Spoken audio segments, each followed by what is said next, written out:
Assalamualaikum warahmatullahi wabarakatuh. Assalatu wassalamu ala asrafil anbiya wal mursalin sayyidina wa habibina wa syafi'ina wa qurrati a'yunina la nabiyya ba'da. Rabbi shrah li sadri wa yassir li amri wahlul 'uqdatam min lisani yafqahu qawli. Para sahabat sekalian, pada kesempatan minggu lalu itu saya menerangkan tentang bagaimana surat Al-Fatihah pembukaan di dalam Al-Quran. Nah, sekarang mari kita membahas tentang surat Al-Baqarah, yaitu surat yang kedua di dalam Al-Quran. Surat Al-Baqarah yang terdiri dari 286 ayat ini turun di Madinah, yang sebagian besar diturunkan pada permulaan tahun Hijriah. Nah, kecuali ayat 281 yang diturunkan di Mina pada Haji Wada. Nah, Haji Wada itu sendiri yaitu hajinya Nabi Muhammad SAW yang terakhir. Itulah yang disebut dengan Haji Wada. Nah, seluruh ayat dari surat Al-Baqarah termasuk golongan ayat-ayat Madaniyah, yang merupakan surat yang terpanjang di antara surat Al-Quran, yang di dalamnya juga terdapat pula ayat yang terpanjang, yaitu ayat 282. Inilah ayat yang terpanjang di dalam surat Al-Baqarah. Nah, surat ini dinamai dengan Al-Baqarah karena di dalamnya disebutkan kisah penyembelihan sapi betina yang diperintahkan Allah Subhanahu wa taala kepada Bani Israel, khususnya di ayat 67 sampai dengan 74, di mana dijelaskan watak orang Yahudi pada umumnya. Terus kemudian juga dinamai dengan Fustatul Quran atau puncak Al-Quran, karena memuat beberapa hukum yang tidak disebutkan dalam surat yang lain. Nah, dinamai juga surat Alif Lam Mim karena surat ini dimulai dengan Alif, Lam, dan Mim. Nah, pokok-pokok isi daripada surat Al-Baqarah ini ada tiga, yaitu tentang keimanan, tentang hukum-hukum, dan tentang kisah-kisah gitu. Seperti itulah. Nah, di antara keimanan itu adalah dakwah Islam yang dihadapkan pada umat Islam, artinya ahli kitab dan para musyrikin. Nah, di sini yang kedua adalah isi hukum, yaitu hukum-hukum. Nah, itu di dalam surat Al-Baqarah ini ada beberapa hukum. Salah satunya ada beberapa hukum, yaitu salah satunya adalah mengerjakan sholat, menunaikan zakat, hukum puasa, hukum haji, hukum umrah, hukum-hukum kisos, dan hal-hal yang halal dan yang haram. Terus kemudian bagaimana cara menafkahkan di jalan Allah, menafkahkan hartanya di jalan Allah, dan juga bagaimana hukum arak, hukum judi, terus kemudian hukum menyantuni anak yatim, dan hukum larangan riba, terus kemudian hukumnya hutang piutang, nafkah dan yang berhak menerimanya, terus kemudian ada wasiat di situ. Terus juga di dalam surat Al-Baqarah ini menjelaskan tentang hukum sumpah, kewajiban menyampaikan amanah, dan seterusnya gitu loh. Nah, kisah-kisah di dalam surat Al-Baqarah ini adalah kisah penciptaan Nabi Adam alaihissalam, terus kemudian ada kisah Nabi Ibrahim dan Nabi Musa alaihissalam dengan Bani Israel. Terus juga di dalam surat Al-Baqarah ini adalah juga menjelaskan tentang sifat-sifat orang bertakwa, terus sifat-sifat orang munafik, terus sifat-sifat Allah, terus kemudian perumpamaan kiblat, dan juga kebangkitan sesudah meninggal. Itu dijelaskan di dalam surat Al-Baqarah. Nah, mari kita mulai dengan surat Al-Baqarah, mulai dari ayat yang pertama. Nah, di sini menjelaskan kalau dari surat Al-Baqarah ayat pertama itu sampai dengan ayat yang kelima itu di sini dengan menyebut dengan tiga golongan manusia dalam menghadapi Al-Quran. Jadi di dalam surat Al-Baqarah ini ada tiga golongan. Golongan pertama adalah golongan mukmin, terus golongan kedua adalah golongan kafir, terus golongan ketiga adalah golongan orang-orang munafikun gitu. Nah, dari surat pertama sampai dengan ayat yang kelima itu menjelaskan tentang golongan orang-orang mukmin. Nah, di situ dikatakan Bismillahirrahmanirrahim dengan menyebut nama Allah yang Maha Pemurah lagi Maha Penyayang. Alif Lam Mim. Nah, ini adalah ialah huruf-huruf abjad.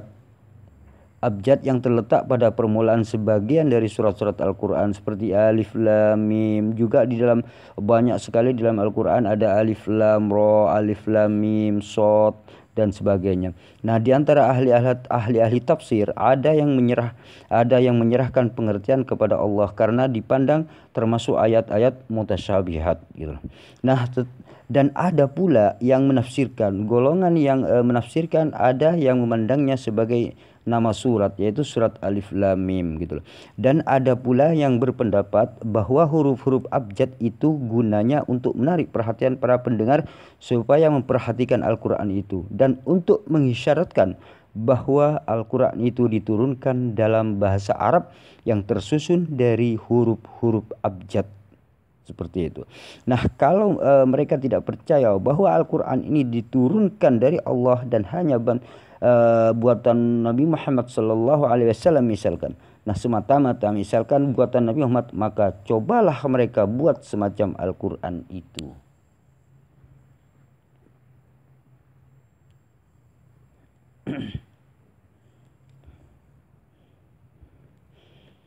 Nah, kemudian ayat yang kedua menjelaskan tentang dzalikal kitabul la raiba fihi hudal lil muttaqin. Dzalikal kitab Al-Quran ini tidak ada keraguan padanya, petunjuk bagi mereka yang bertakwa. Nah, di sini Tuhan menampakkan Al-Quran dengan kitab, dzalikal kitab dengan Alkitab, yang di sini berarti yang ditulis, sebagai isyarat bahwa Al-Quran diperintahkan untuk ditulis. Jadi ketika ada kalimat dzalikal kitabuh diberi nama dzalikal kitab ini menunjukkan bahwa Al-Quran ini diperintahkan ditulis. Nah, kemudian di sini ada kalimat takwa, hudal lil muttaqin, yaitu petunjuk bagi orang yang takwa. Kenapa tidak Al-Quran ini petunjuk bagi orang yang takwa? Al-Quran ini kan petunjuk bagi orang yang takwa. Misalkan bukan kepada orang yang dolim, bukan kepada orang yang munafikin, misal munafik dan seterusnya. Kenapa menjadi petunjuk bagi orang yang takwa? Kenapa hudal lil muttaqin di sini? Nah, di sini takwa yaitu memelihara dari siksaan Allah dengan mengikuti segala perintahnya dan menjauhi segala larangannya. Tidak cukup diartikan dengan takut saja. Nah, takwa itu sendiri adalah atau mengerjakan perintah Allah dan menjauhi larangannya. Kenapa dianjurkan kenapa Al-Quran ini petunjuk bagi orang yang takwa?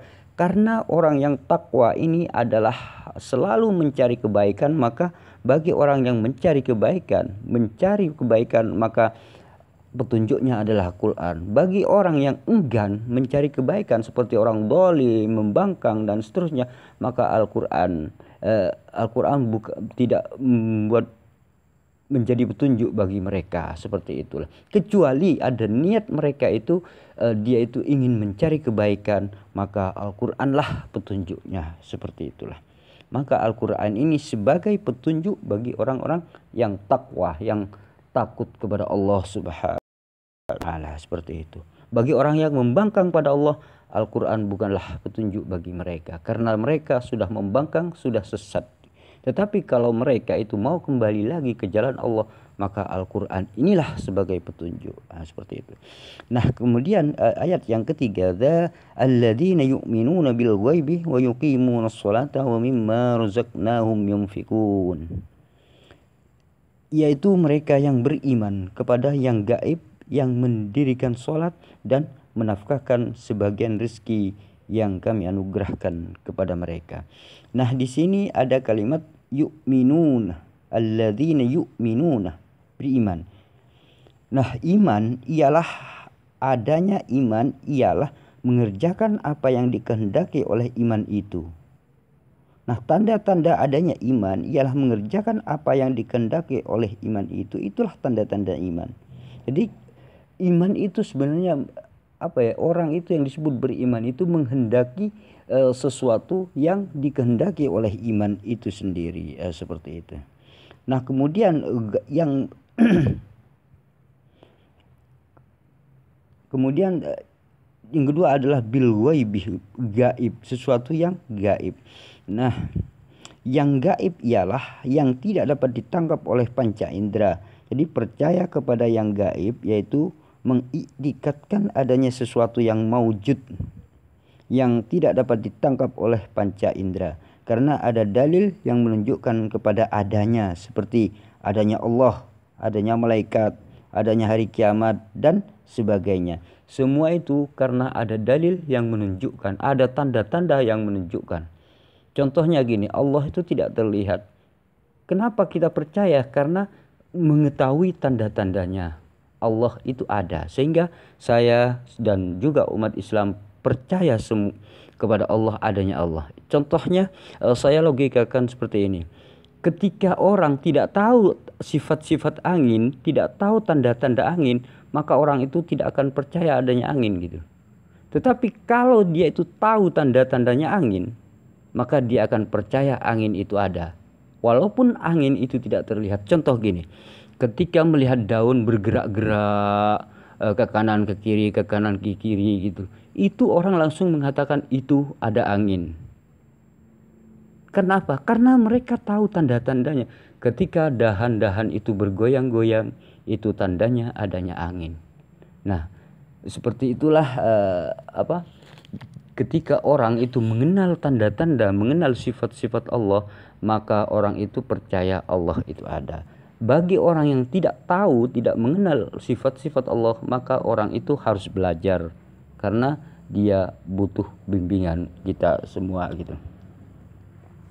Nah, itulah yang disebut dengan bil ghaibi tadi. Kemudian di sini adalah wa yuqimunas sholata wa mimma razaqnahum yunfikun, yaitu menafkahkan sebagian rezeki. Nah, di sini salat, yang wa yuqimus shalah, dan kemudian melaksanakan sholat. Habis tadi ya dari gaib ya, bil ghaibi, kemudian wa yuqimunas shalah, kemudian mendirikan sholat. Nah, sholat menurut bahasa Arab itu adalah doa. Menurut istilah syara' ialah ibadah yang sudah dikenal, yang dimulai dengan takbir dan disudahi dengan salam.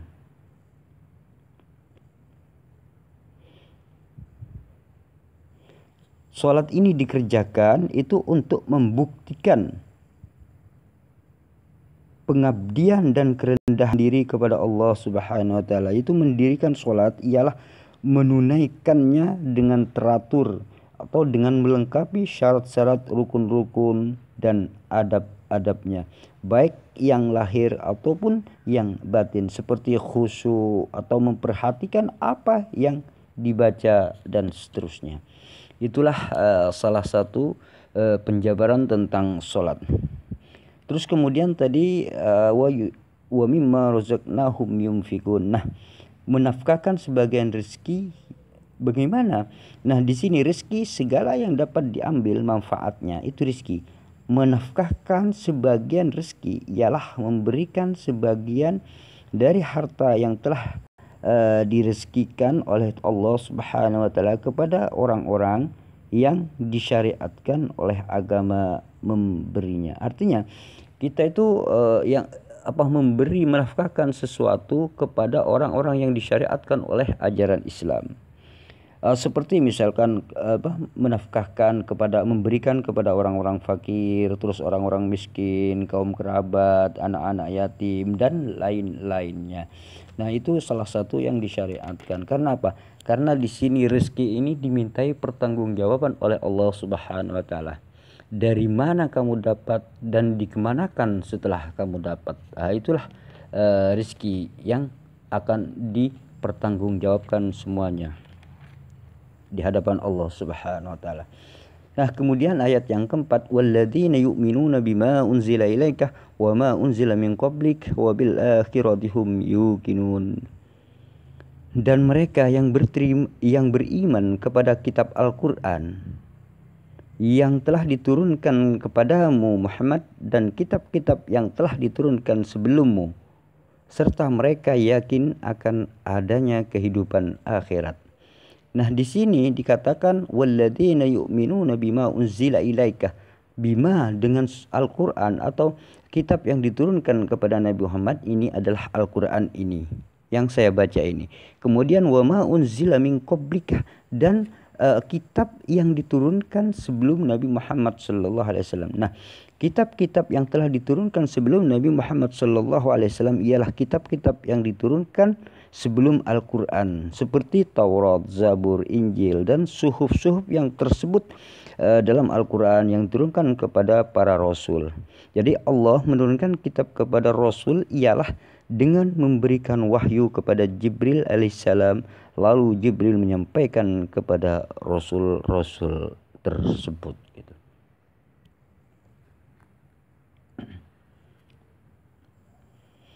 Juga di situ dijelaskan wabil akhiratihum yuqinun, serta mereka yakin akan adanya kehidupan akhirat. Nah, di sini yakin gitu.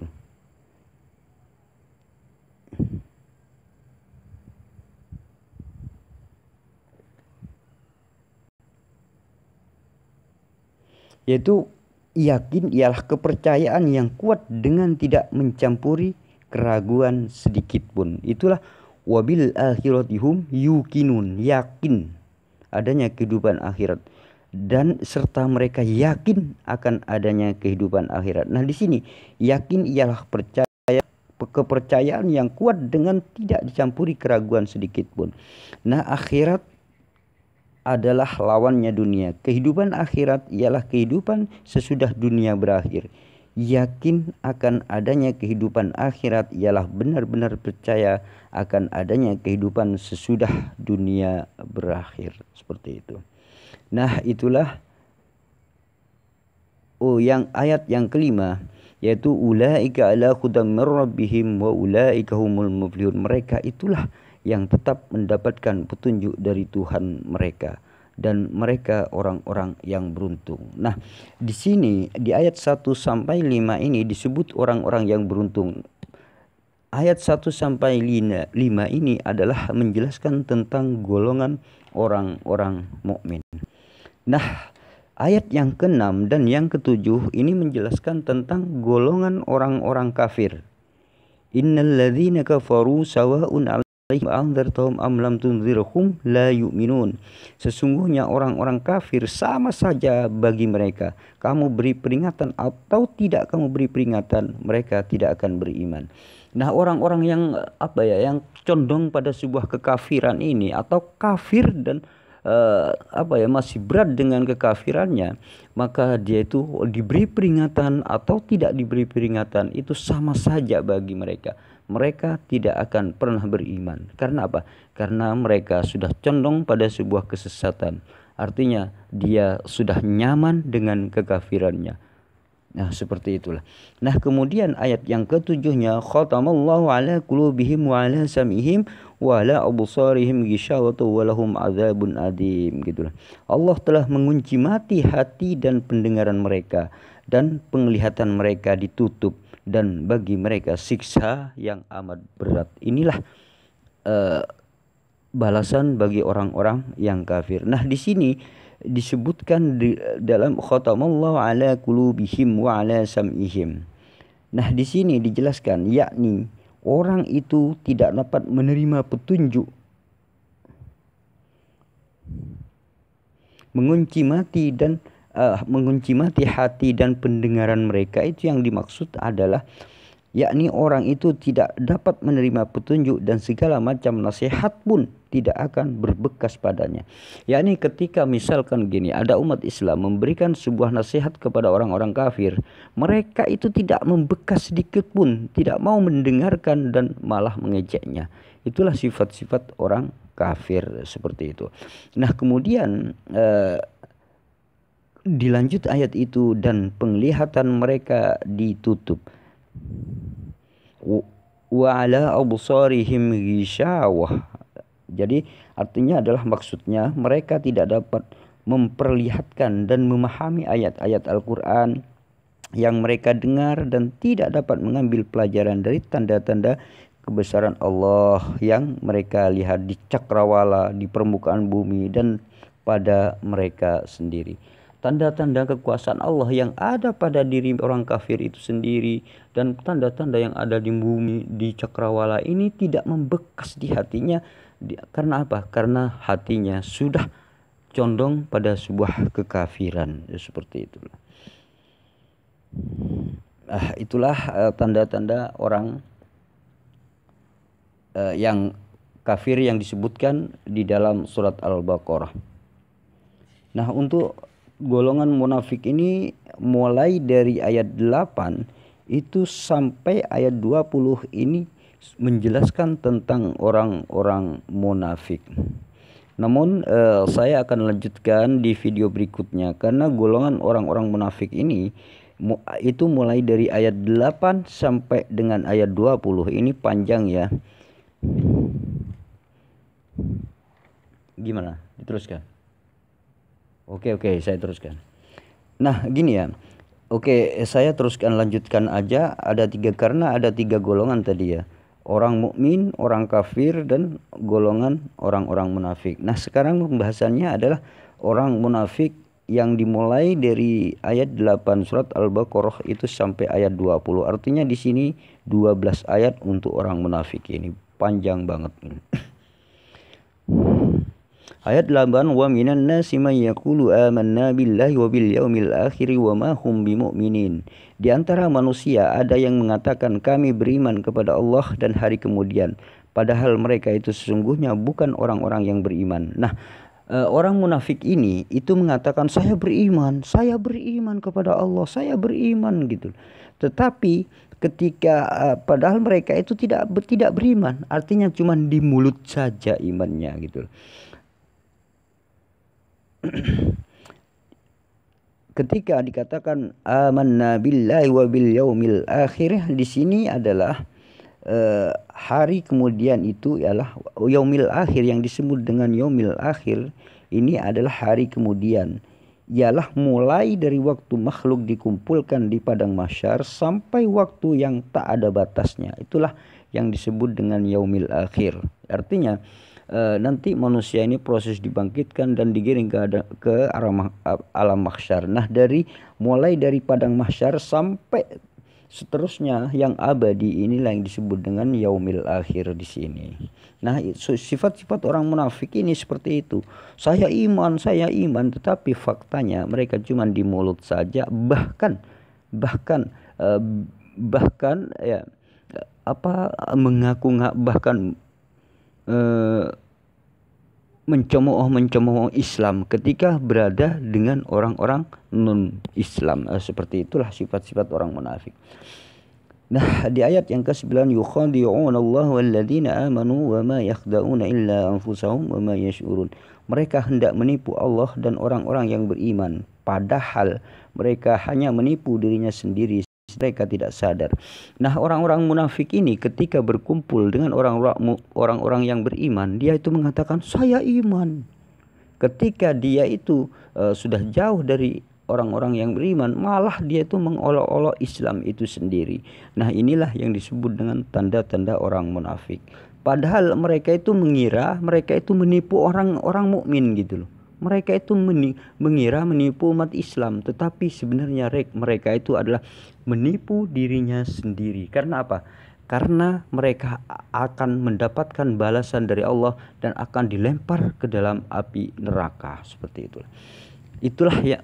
Tapi mereka tidak sadar bahwa perbuatannya itu hanya akan dilempar ke dalam api neraka yang sangat panas gitu.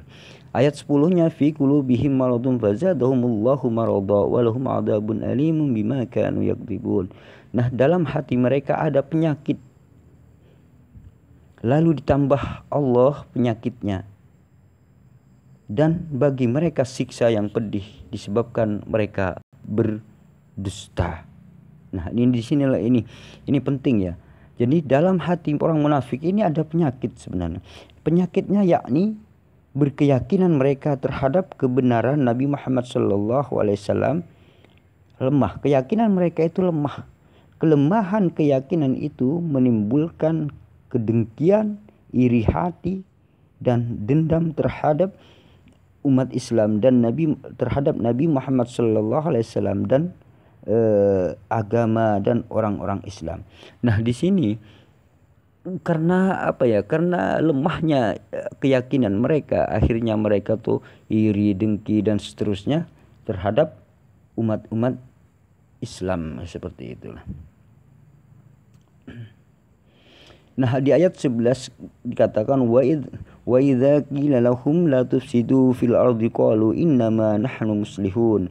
Dan bila dikatakan kepada mereka, janganlah kamu membuat kerusakan di muka bumi, mereka menjawab, sesungguhnya kami orang-orang yang mengadakan perbaikan. Itulah ucapan orang munafik. Nah, di sini yang disebut wala tufsidu fil ardi, janganlah kamu membuat kerusakan di muka bumi. Artinya begini, kerusakan yang mereka perbuat di muka bumi bukan berarti kerusakan benda, melainkan menghasut orang-orang kafir untuk musuhi dan menentang orang-orang Islam. Nah, ketika dia itu bersama-sama dengan orang kafir, dia itu menentang umat Islam itu sendiri, bahkan menentang ajaran Islam. Itu ciri-ciri atau tanda-tandanya orang munafik tersebut.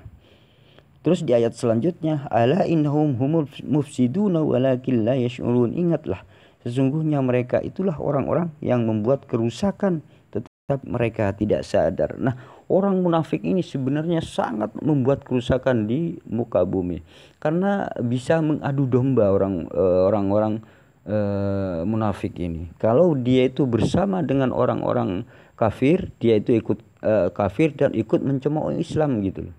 Kalau dia itu bersama-sama dengan umat Islam, dia itu mengaku saya beriman, seperti itulah. Nah, itulah ciri-ciri orang-orang munafik.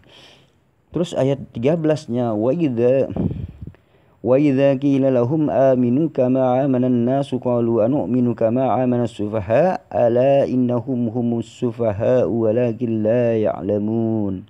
Nah, apabila dikatakan kepada mereka, berimanlah kamu sebagaimana orang-orang lain telah beriman, mereka menjawab, akan berimankah kami sebagaimana orang yang bodoh itu telah beriman? Ingatlah, sesungguhnya merekalah orang-orang yang bodoh, tetapi mereka tidak tahu. Nah, kemudian jika dikatakan ayo beriman seperti orang-orang ini, jangan suka mencela Islam.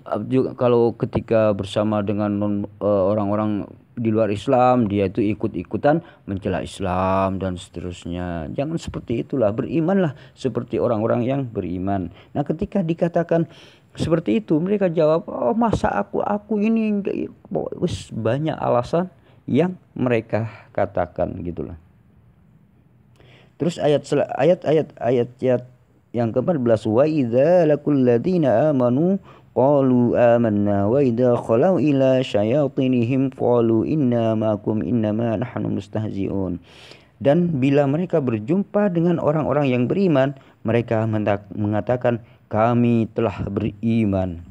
Dan bila mereka kembali kepada syaitan-syaitan mereka, mereka mengatakan sesungguhnya kami sependirian dengan kamu, kami hanyalah berolok-olok. Nah, inilah tanda-tanda orang-orang munafik. Ketika orang munafik ini berkumpul dengan orang Islam, maka dia mengatakan kami beriman juga sebagaimana kalian beriman. Tetapi ketika orang-orang munafik ini berkumpul dengan orang-orang musyrik, dengan orang-orang kafir, mereka juga saya sependapat dengan Anda. Sebenarnya saya cuma mengolok-olok Islam, mengolok-olok ajaran Al-Quran dan seterusnya.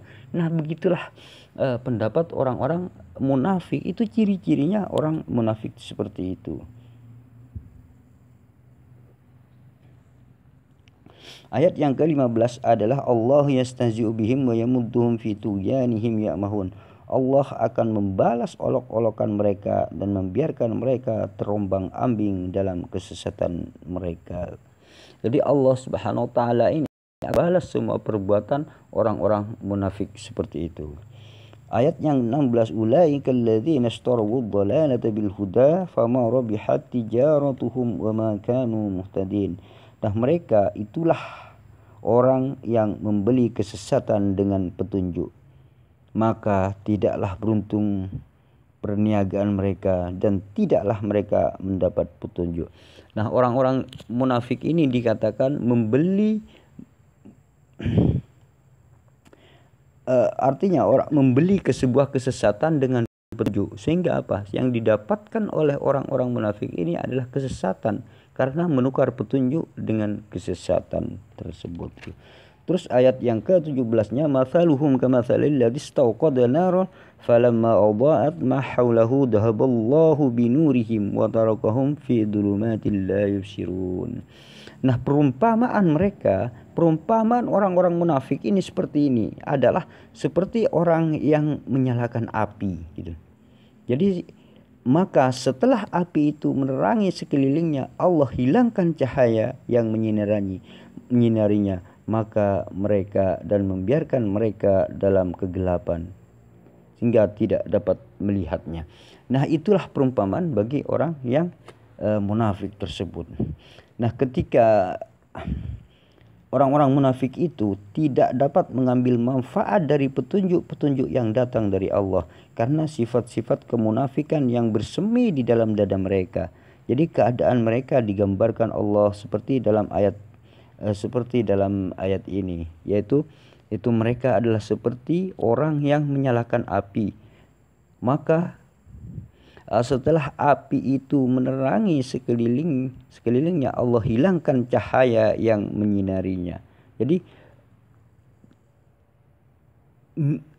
ibarat selalu berada dalam sebuah kegelapan. Jadi orang munafik itu ibarat selalu berada dalam kegelapan. Padahal sudah menyalakan api, tetapi apinya tidak bercahaya gitu karena lemahnya iman mereka, karena mengolok-olokkan ajaran Islam, sehingga apa? Tidak ada sinar sama sekali di sini. Ibarat orang yang menyalakan api tetapi sinarnya tidak ada, seperti itu. Cahayanya tidak ada, seperti itu. Ayat yang ke-18 adalah summum bukmun umyum fahum la yarji'un. Mereka tuli, bisu dan buta, maka tidaklah mereka akan kembali ke jalan yang benar. Nah, orang-orang munafik ini diibaratkan summum bukmun umyum fahum la yarji'un. Nah, seperti itu. Artinya walaupun panca indera mereka sehat, mereka dipandang tuli, bisu dan buta oleh karena tidak dapat menerima kebenaran. Jadi walaupun matanya melek, walaupun panca inderanya itu sehat, tetapi Allah di sini menganggap orang munafik ini adalah buta, tuli dan bisu karena tidak dapat mengambil pelajaran dari ayat-ayat Allah ini.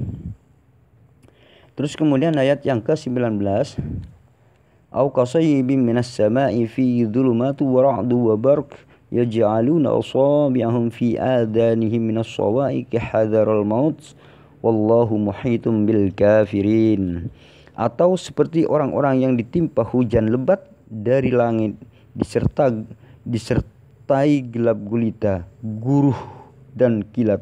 Mereka menyumbat telinga dan anak jarinya karena mendengar suara petir, sebab takut akan mati, dan Allah meliputi orang-orang yang kafir. Nah, seperti itulah penjelasan ciri-ciri orang munafik yang digambarkan di ayat yang ke-19 ini. Nah, di sini dikatakan keadaan orang-orang munafik itu ketika mendengar ayat-ayat yang mengandung peringatan adalah seperti orang yang ditimpa hujan lebat dan petir gitu.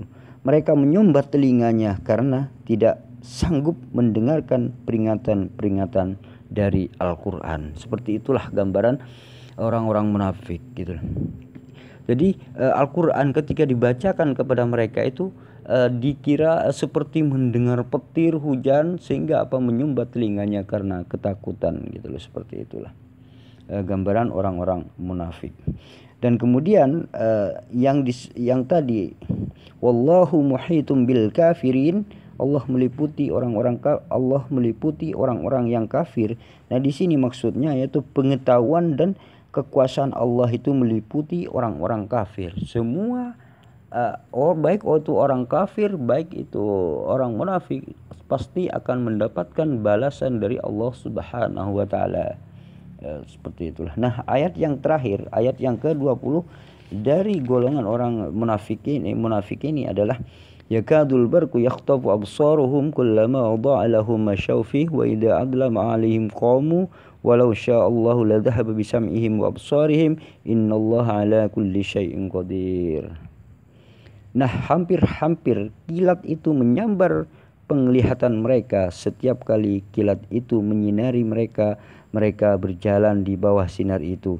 Dan bila gelap menimpa mereka, mereka berhenti. Jikalau Allah menghendaki, niscaya Dia melenyapkan pandangan dan penglihatan mereka. Sesungguhnya Allah berkuasa atas segala sesuatu. Nah, itulah yang sifat-sifat orang munafik. Ketika ada cahaya, dia itu berjalan. Itu tanda-tandanya yang digambar perumpamaan-perumpamaan yang ada di dalam Al-Quran. Seperti itulah. Karena apa? Karena orang munafik ini berada di antara kegelapan dan cahaya gitu loh. Nah, ketika berada dengan orang-orang Islam, dengan orang-orang Islam, mereka itu dia itu berada di sebuah cahaya sebenarnya. Tetapi cahaya itu tidak berfungsi bagi dia, sehingga apa? Allah mencabut cahayanya sehingga gelap gulita yang ada dalam hatinya orang-orang munafik ini.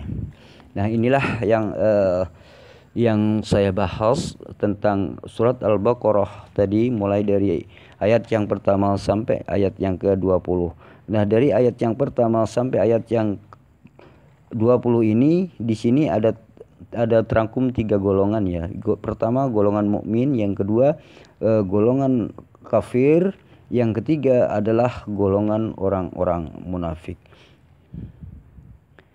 Dukung terus channel ini, mudah-mudahan bagi Anda yang mendukung diberikan hidayah oleh Allah, juga diberikan kesuksesan fid dini wad dunya wal akhirah. Amin amin Allahumma amin. Nah, untuk episode selanjutnya insyaallah saya akan menjelaskan tentang keesaan dan kekuasaan Allah Subhanahu wa taala dan perintah menyembah Tuhan yang Maha Esa.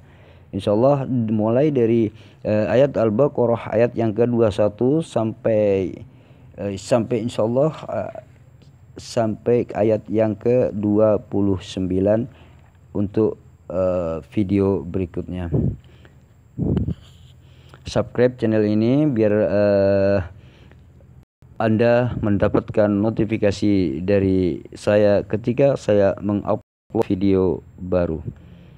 Terima kasih, sampai di sini salah, dan apabila ada kesalahan dalam kata-kata saya mohon maaf yang sebesar-besarnya, karena kesalahan itu memang datang dari saya pribadi. Assalamualaikum warahmatullahi wabarakatuh.